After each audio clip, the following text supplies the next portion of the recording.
जय जगन्नाथ भगवान की भविष्यमालिका पुराण के अंतर्गत अभी हमने 3 अध्याय बनाए हैं।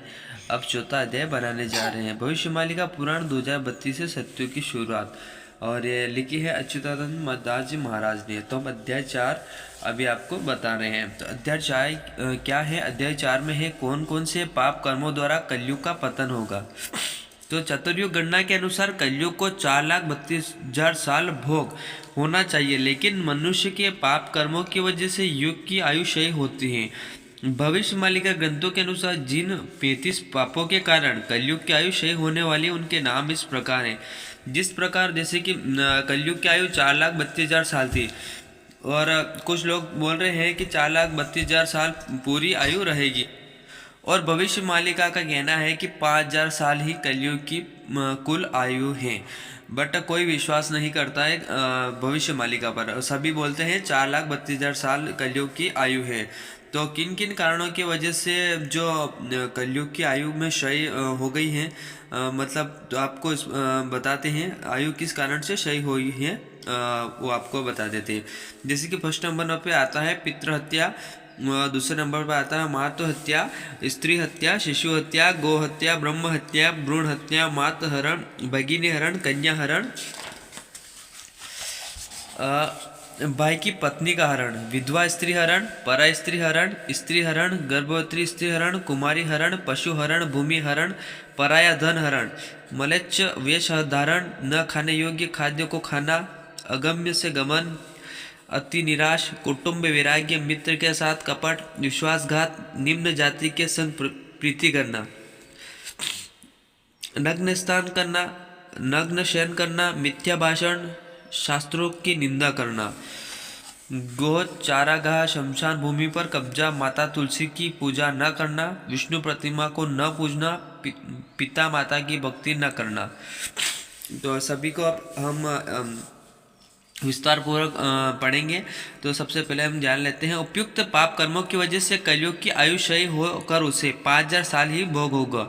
यह सब बातें महापुरुष अच्युतानंद जी ने अपने उद्धव भक्ति प्रदायिनी ग्रंथ में लिखी है।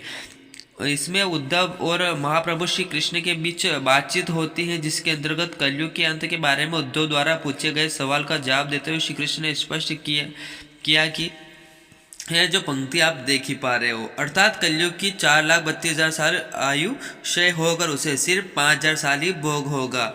द्वापर युग में भगवान श्री कृष्ण जी के साथ उनके परम सखा अर्जुन का संवाद हुआ, और उस समय अर्जुन महाप्रभु श्री कृष्ण से कलयुग के अंत, धर्म स्थापना और भगवान कल्कि के अवतार के संबंध में प्रश्न करते हैं।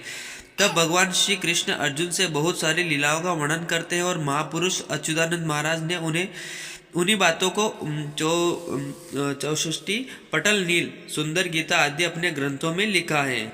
अर्जुन ने महाप्रभु श्री कृष्ण से प्रश्न किया कि कलयुग की आयु को अगर 4,32,000 साल भोग होना तय था, और पापों की वजह से उसका क्षय होकर 5,000 साल भोग होगा, तो फिर हे भगवान, अब कृपा करके मुझे बताइए कि कौन कौन पाप कर्मों के कारण कलयुग की आयु का कितना क्षय होगा।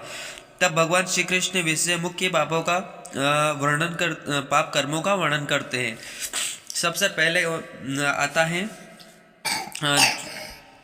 झूठ बोलने का कारण। झूठ बोलने के कारण 5,000 साल जो कम हो चुके हैं। इस प्रकार सभी हम आपको बताएंगे। गंगा में नग्न स्नान करने से 12,000 साल कम हुए। द्विज द्वारा अन्यत्र प्रीति करने से 30,000 साल जो कम हुए। मित्र के वेर पापों से 6,000 साल कम हुए।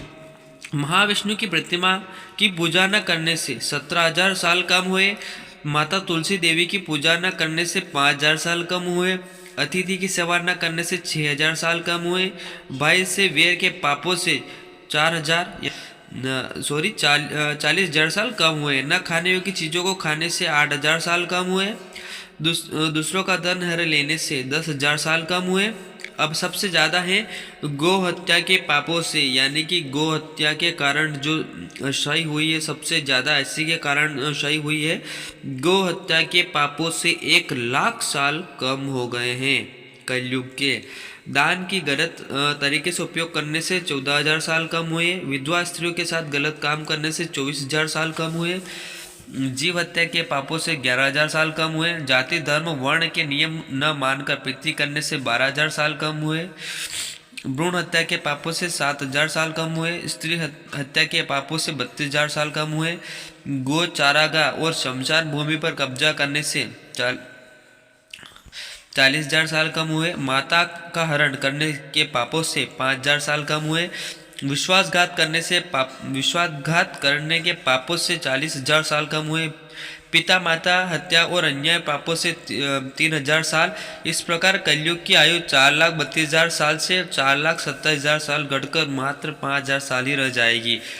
उपरोक्त विचार विभिन्न शास्त्र पुराण और मालिका ग्रंथों से प्रमाण मिलता है कि अनेक पापों कर्मों के कारण ही युग की आयु कम होती है और इस कलयुग की आयु में भी उसी वजह से कमी होकर उसे सिर्फ 5,000 साल भोग होगा। शास्त्र पुराण में वर्णित गणना के अनुसार वर्तमान में कलयुग का 5,125वां साल चल रहा है, अर्थात कलयुग पूरे तौर पर समाप्त हो चुका है।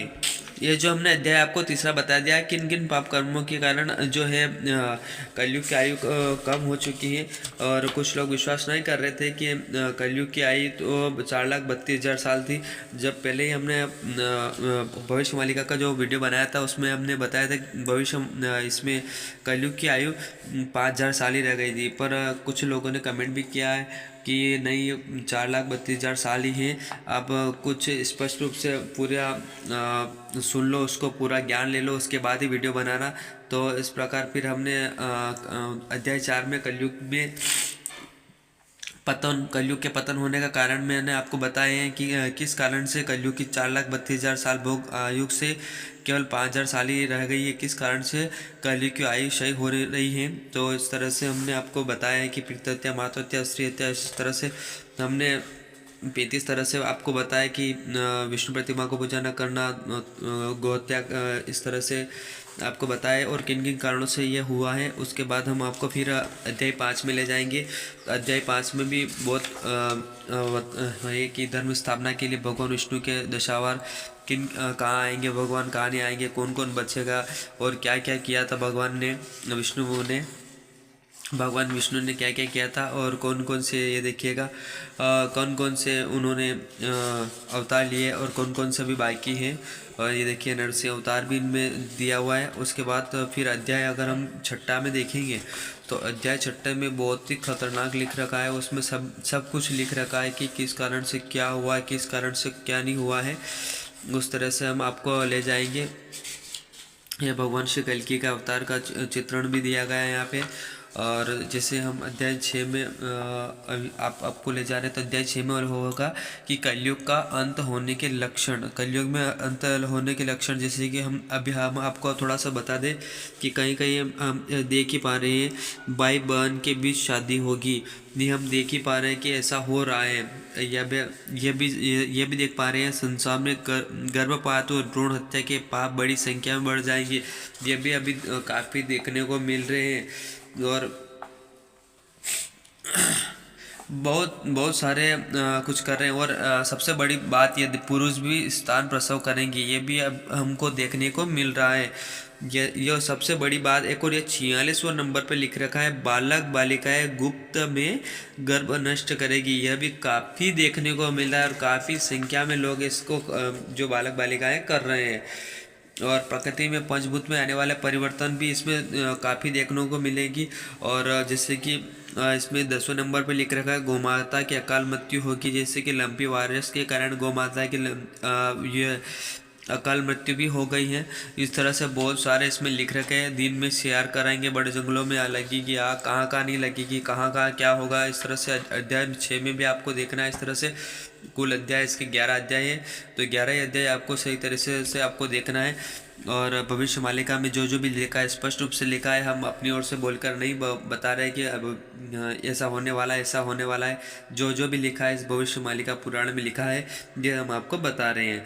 और वीडियो ज़्यादा से ज़्यादा शेयर करिएगा ताकि भविष्य मालिका अपने दोस्तों को भी शेयर करें और ताकि सभी को पता चले कि कलयुग में क्या क्या होने वाला है और आने वाले युग में क्या क्या होने वाला है। और क्या भविष्य मालिका पुराण 2032 सत्यों की शुरुआत हो सकती है, क्या स्पष्ट इसमें सही से दिया हुआ है या नहीं दिया हुआ है, आप भी कमेंट करके ज़रूर बताइएगा, क्या आप भविष्यवाणी का पुराण पे विश्वास करते हैं या नहीं करते हैं। क्योंकि मैं भविष्यवाणी का पुराण पे स्पष्ट रूप से विश्वास करता हूँ, क्योंकि भविष्यवाणी का पुराण में जहाँ जहाँ जो लिखा था वो सही हुआ है। जैसे कि हमने अभी अध्याय 6 में बताया था कि 10वें नंबर पे लिख रखा था कि गौ माता की अकाल मृत्यु होगी। उस वक्त हम स्पष्ट रूप से देख ही सकते हैं कि गौ माता में लंपी वायरस जो आया था उसमें गौ माता की काफ़ी अकाल मृत्यु हो गई थी।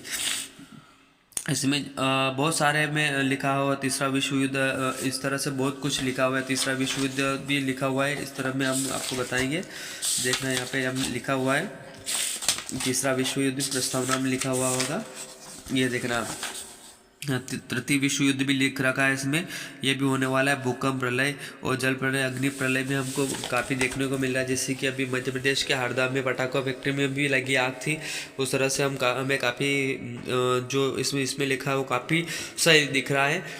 और जल प्रलय, अग्नि प्रलय वगैरह सब कुछ हमें देखने को मिल रहा है। और हम अध्याय 6 भी हम आपको लेके आएंगे, उसमें काफ़ी स्पष्ट रूप से दिया हुआ है।